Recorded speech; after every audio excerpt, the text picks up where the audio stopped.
semana que vai iniciar, nós começamos a meditar no que o Senhor fez por nós. Essa semana que vai iniciar até o domingo, é um momento onde a gente começa a refletir sobre o ato da cruz, onde a gente começa a refletir o que Deus fez pela humanidade. É um momento onde a gente começa a refletir, colocar a nossa vida, olhar para a nossa vida e ver como nós estamos na presença de Deus. E ver como a nossa vida está recebendo a obra do Calvário. Como a nossa vida está recebendo a obra da cruz. Quando nós olhamos para o livro de Isaías, o profeta Isaías, ele foi chamado para ser o profeta messiânico. Isaías, ele profetiza 700 anos antes de Cristo. Isaías, ele começa a falar sobre a vinda do Messias. Ele começa a falar sobre a vinda de alguém que redimiria os pecados do povo. Isaías começa a profetizar dizendo: olha, Deus ele vai enviar um Messias, Deus ele vai enviar alguém para sarar as dores desse povo. É lógico que Isaías estava falando do povo judeu naquele contexto, na profecia. Isaías profetizava para os judeus. Isaías profetiza dizendo: olha, da mulher virá aquele que será chamado de Emanuel, o Deus conosco. Da mulher virá aquele que será chamado Deus Todo-Poderoso, que será chamado Deus Forte, que será chamado Pai da Eternidade. Isaías profetiza para o povo de Israel a vinda de um Messias. Isaías profetiza que viria o Cristo, que viria aquele que salvaria a humanidade de todo o pecado. E quando nós olhamos no contexto hoje, muitos de nós olhamos para a cruz como um símbolo, muitos de nós olhamos para a cruz como um amuleto, muitas igrejas colocam a cruz estampada nos seus templos, mas quando nós olhamos para o conceito da cruz, quando nós olhamos para o que a cruz simboliza para o cristão, o que o ato da cruz simboliza para o cristão, a mensagem do Senhor, a palavra do Senhor nos leva a Isaías 53, nos leva a palavra de Isaías 53, aonde Isaías vai falar sobre um servo sofredor, aonde Isaías vai falar sobre um Messias que veio para padecer. Isaías ele fala sobre o Messias que veio para passar angústia, para passar dores. A palavra do Senhor nos fala que o servo, o Cristo, o Messias, ele não nasceria num trono, não nasceria num lugar de riquezas, que o servo, o Messias, ele não nasceria num lugar de destaque. Pelo contrário, a palavra do Senhor nos fala no Novo Testamento, em Mateus, nos sinóticos, ele nos fala dizendo: olha, o Messias nasceu numa manjedoura, o Deus conosco, ele nasceu lá em Belém, ele nasceu lá na Judeia, ele nasceu na manjedoura, ele nasceu lá em meio à necessidade. Mesmo quando ele estava nascendo, ele não achou casa, não achou lugar para nascer, mas ele nasceu junto com os animais. O Deus Criador, o Deus que se fez carne, ele nasce junto com os animais. Quem está entendendo a palavra do Senhor até aqui? Quem está entendendo o que o Senhor está nos dizendo? E aqui Isaías ele começa a profetizar. E o versículo 4 que nós lemos, a partir do versículo 2, 3, ali até o versículo 4, fala que não havia nele formosura, que não havia nele formosura quando ele estava lá na cruz do Calvário. Para nós entendermos o que levou a Cristo ao Calvário, nós temos que olhar para a humanidade, nós temos que olhar para o começo. A palavra do Senhor nos fala que o homem ele estava no jardim, que o homem ele tinha comunhão com Deus, que o homem caminhava com Deus, que o homem andava com Deus, mas em um momento este homem ele se afasta da presença de Deus. Em algum momento este homem ele se afasta do propósito, ele se afasta de Deus, e este homem cai da presença de Deus, este homem cai do propósito de Deus, este homem ele perde a comunhão com Deus, Isaías nos fala, no capítulo 52, se não me falha a memória, ele nos fala assim: olha, os nossos pecados causam inimizade entre nós e nosso Deus, os nossos pecados nos afastam de Deus, e o Senhor Deus Todo-Poderoso, na sua infinita misericórdia, ele olha para a humanidade que está caída, ele olha para a humanidade que está nas trevas, ele olha para a humanidade que está perdida e fala assim: olha, eu tenho que trazer eles de volta para o relacionamento, eu tenho que trazer eles de volta para a minha presença. E esse Deus Todo-Poderoso, ele monta um projeto, ele monta um propósito, ele monta um caminho para trazer o homem de volta à presença dele. Glórias a Deus, aleluia. Santo é o nome do Senhor. E este caminho começa com Cristo. Começa com Cristo nascendo numa manjedoura. Começa com Cristo sendo batizado aos 30 anos de idade. O projeto de Deus para a humanidade começa com Cristo caminhando nesta terra, com Cristo encarnando nesta terra, com Cristo caminhando no meio do seu povo. Mas a palavra do Senhor nos fala que este mesmo povo, a qual esperava o Messias, rejeita esse Messias. Este mesmo povo a qual era profetizado que viria deste povo o Salvador do mundo, esse mesmo povo rejeita o Salvador da humanidade. Em João capítulo 1 nos fala que ele veio para os seus e os seus não o receberam. Ele veio para os judeus não o receberam, não creram na sua palavra, não creram no que ele veio trazendo, porque ele não nasceu como eles queriam. Os judeus acreditavam que Cristo viria como um rei, que Cristo viria como alguém militar, com poder, com autoridade terrena. Mas Cristo está dizendo nesta noite: eu não vim com autoridade terrena, eu vim com a autoridade dos céus para perdoar pecados, para libertar os cativos, para libertar os oprimidos de Satanás. Aleluia, glórias a Deus. Os judeus esperavam o Messias militar, esperavam o Messias que viria livrar eles do Império Romano. Mas Cristo, ele se apresenta como um servo. Cristo se apresenta como um servo sofredor. Cristo se apresenta aquele povo, olha, na humildade. Cristo se apresenta humilde, dizendo: olha, vocês estão enganados sobre a minha vida. Eu não estou vindo aqui nessa primeira vinda para libertar vocês dos grilhões romanos. Não, eu estou vindo para libertar vocês do pecado. Eu estou vindo para libertar vocês das garras de Satanás, para livrar vocês. Aleluia, glória a Deus. E esse povo despreza Cristo. Cristo vai para o Calvário.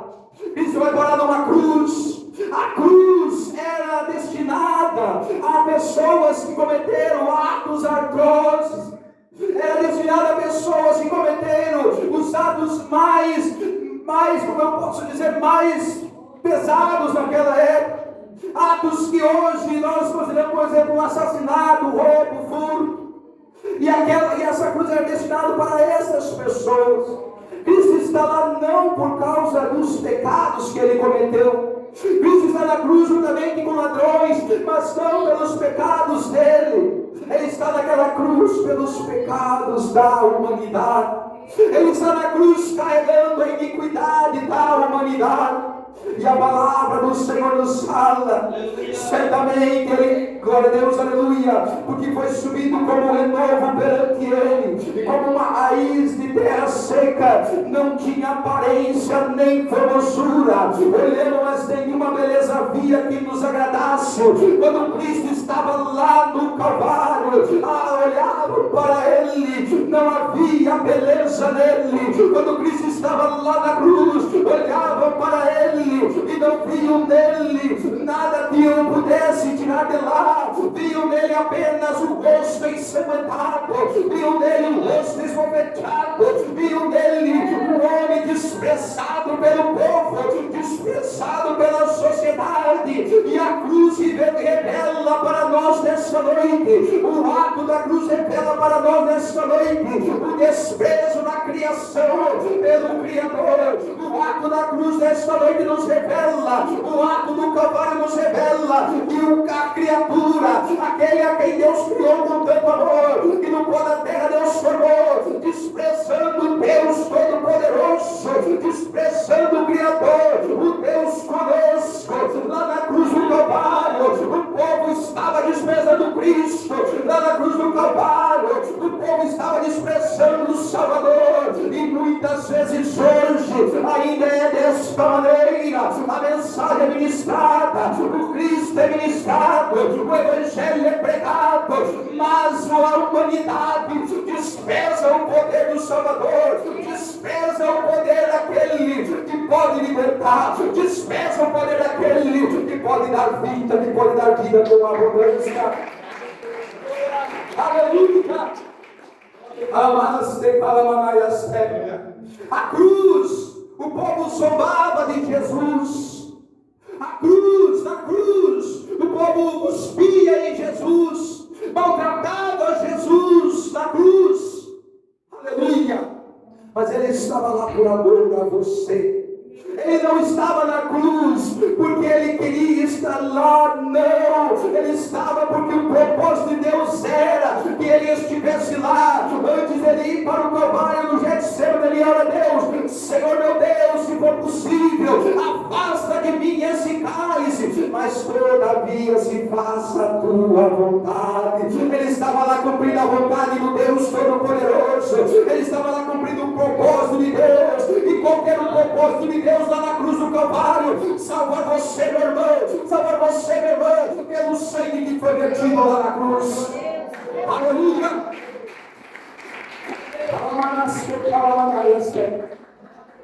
E a cruz, glória a Deus, aleluia, lá na cruz Cristo levou as nossas dores, lá na cruz Cristo levou as nossas enfermidades, lá na cruz Cristo levou, padeceu por nós. As bofetadas que ele recebeu foi por nós.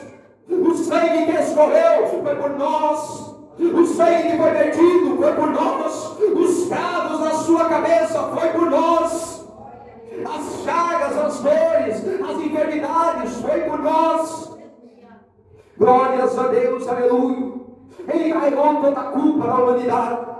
O peso do pecado estava sobre ele. Na cruz do Calvário, o peso da humanidade, de todos os pecados da humanidade, estava sobre ele. Na cruz do Calvário, todos os teus pecados estavam sobre ele. Todos os teus pecados estavam sobre ele. Deus, ele precisava de alguém que pudesse suportar o peso da ira.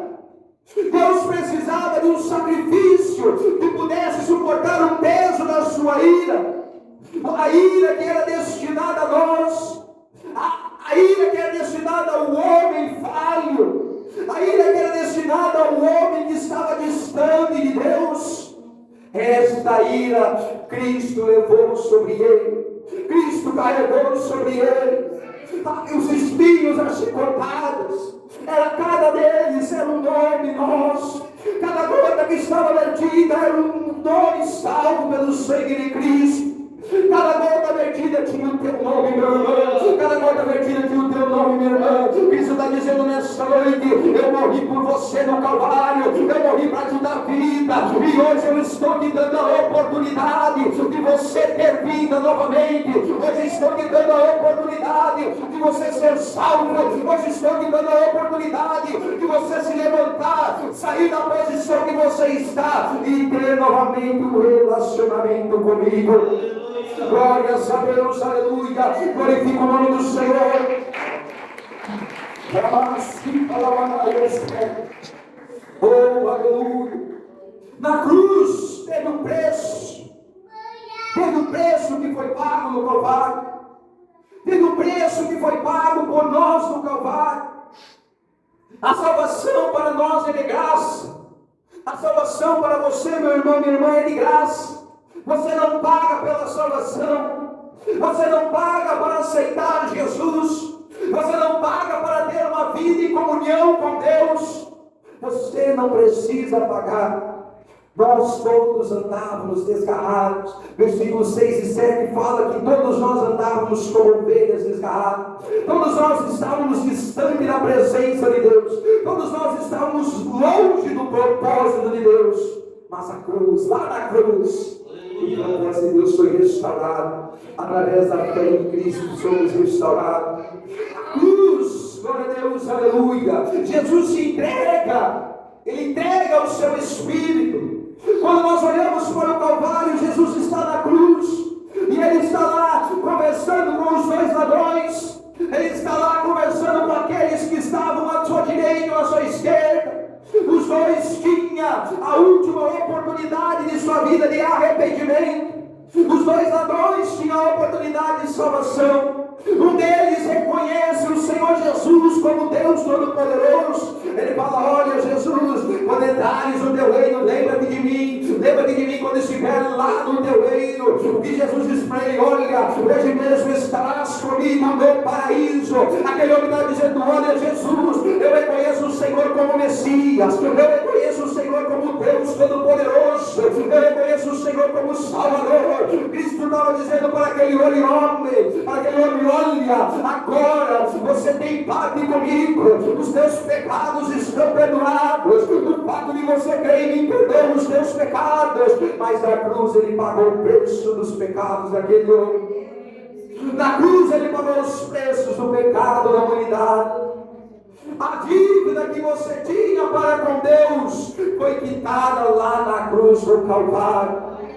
A dívida de pecado que você tinha para com Deus foi quitado lá na cruz do Calvário pelo sangue de Jesus. Pensa agora, meu irmão. Imagina uma dívida que você deve pagar R$1 milhão por dia. Pensa agora. Só que você não consegue pagar, você não tem saldo para pagar. E isso vai acumulando, vai acumulando, vai acumulando. E você chega numa condição de se apresentar diante de alguém que está cobrando essa dívida de você. Mas você não tem essa condição de pagar. Você está lá e a única maneira de você quitar essa dívida é você entregar a sua vida para pagar essa dívida. A única maneira de você pagar esse credor é você entregar a sua vida para pagar essa dívida.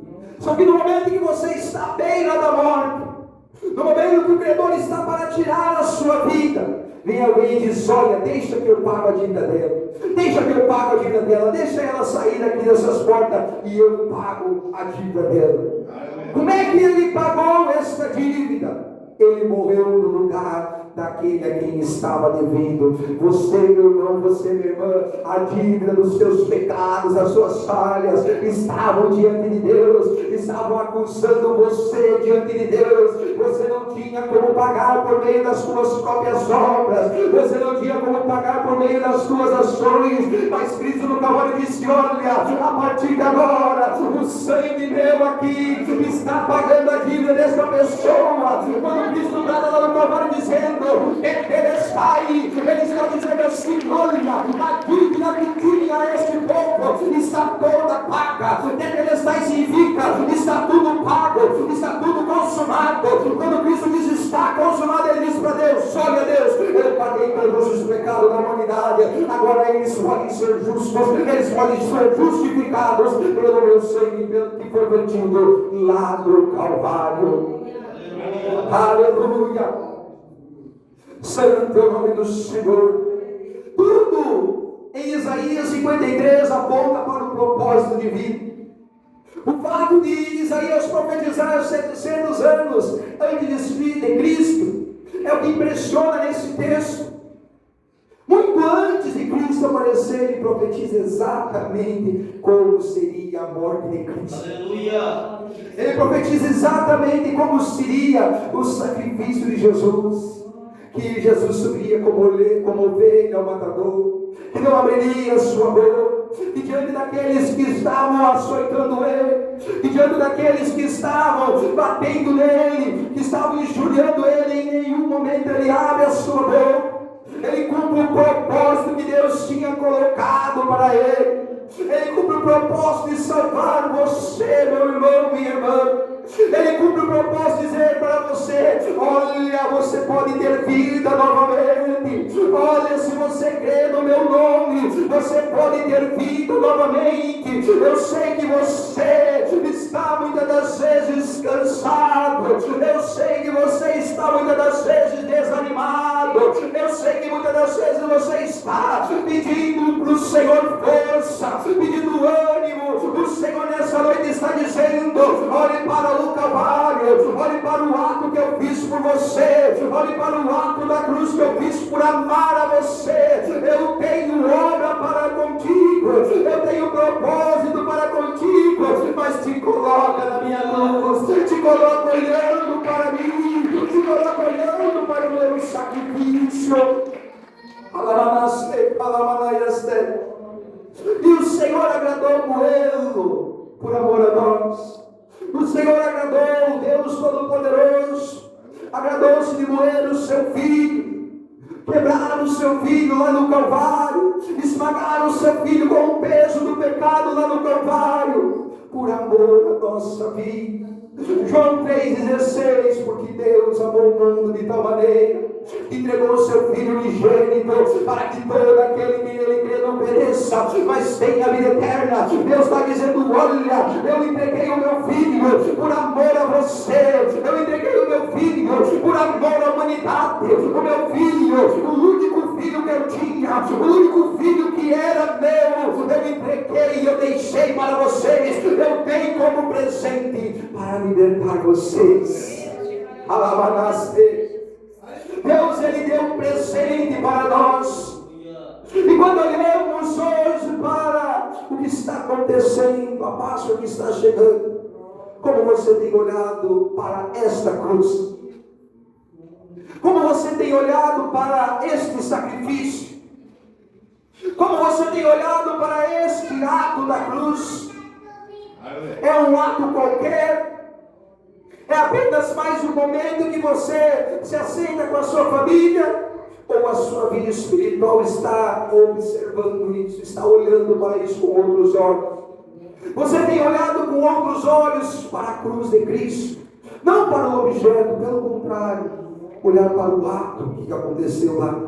O que aconteceu lá na cruz? O sangue que foi vertido, o ato de alguém morrer por você, o ato de alguém que amou você de tal maneira que entregou a sua vida por você, um amor que você não pode medir, foi entregue, foi derramado na cruz. O maior ato de amor foi na cruz do Calvário.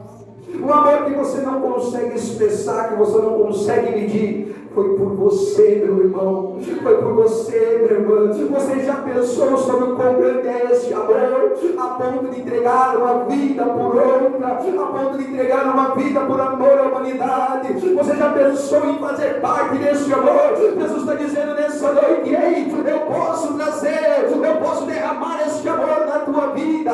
Ei, eu posso te salvar, eu posso libertar você, eu posso resgatar você. Não importa a situação que você esteja, não importa o pecado que você esteja, o sangue de Jesus purifica de todos os pecados. O sangue de Jesus purifica de todos os pecados. Aleluia! Glórias a Deus! E Deus, Ele tem um projeto para vidas aqui nesta noite. E a pergunta que eu faço a você, Isaías capítulo 53, versículo 1. Quem creu em nossa pregação? E a quem foi revelado o braço do Senhor? Quem creu na nossa pregação? Meu irmão, você tem crido na pregação que tem sido ministrada a você dia após dia? Você tem acreditado nas palavras do Senhor? Palavras que dão vida, palavras que dão vida eterna, palavras que lhe dão salvação? Você tem crido nesta mensagem aqui, nesta palavra aqui que fala sobre um Deus que se fez carne e habitou em nosso meio por amor a você, por amor a nós?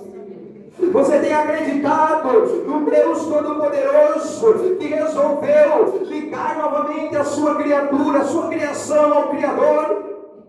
Você tem crido nesta palavra? A palavra do Senhor, quando você crê nela, ela é como espada de dois gumes. ela vai no coração da pessoa, ela vai na alma da pessoa, aonde os olhos humanos não conseguem ir, aonde a mente humana não consegue ir. A palavra do Senhor vai cortando, vai trabalhando. A palavra do Senhor é que transforma a vida do homem. É a palavra do Senhor que limpa a vida do homem. É a palavra do Senhor que dá vida ao homem. A palavra do Senhor nos diz que a palavra do Senhor é lâmpadas para os pés e luz para o caminheiro. A palavra do Senhor transforma a tua vida. Basta você crer no sacrifício de Jesus e ter a mente renovada pela palavra do Senhor, ter a mente renovada pelo Evangelho da graça, ter a mente liberta pelo Evangelho da salvação. Hebreus capítulo 9 nos fala que a palavra do Senhor, que o sangue de Cristo nos purifica das obras mortas, nos purifica das obras que estão na nossa mente. Da cruz nos traz vida. O ato da cruz nos traz libertação. Aleluia. Na cruz, Cristo foi desprezado para que você não fosse desprezado hoje. Na cruz, Ele levou as nossas dores para que as tuas dores estejam nele hoje. Na cruz, Ele pagou o preço para que você hoje não precise pagar o preço para ser salvo. Na cruz Ele obteve vitória para que você hoje também pudesse ter vitória sobre o pecado, sobre aquilo que está afligindo a sua vida. Na cruz Ele justificou você diante de Deus, e fez justo diante de Deus. Os pecados, quando você crê no sangue de Jesus, não tem mais poder sobre a sua vida. Romanos capítulo 8 nos fala e nenhuma condenação há para os que estão em Cristo Jesus, nosso Senhor. Romanos capítulo 5, nenhuma condenação há para os que estão em Cristo Jesus, nosso Senhor. Aleluia. Somos justificados quando a nossa mente, o nosso coração está em Cristo Jesus. Amém? Quem entendeu a palavra do Senhor? Quem compreendeu o que o Senhor nos falou essa noite? Como está a sua vida? Eu pergunto para você: como você tem olhado para a cruz de Cristo? Como você tem observado a cruz de Cristo? O ato da cruz não é um ato comum. Cristo está chamando você nessa noite. Está chamando você a confiar nessa cruz. Não como um objeto, mas um ato que foi feito na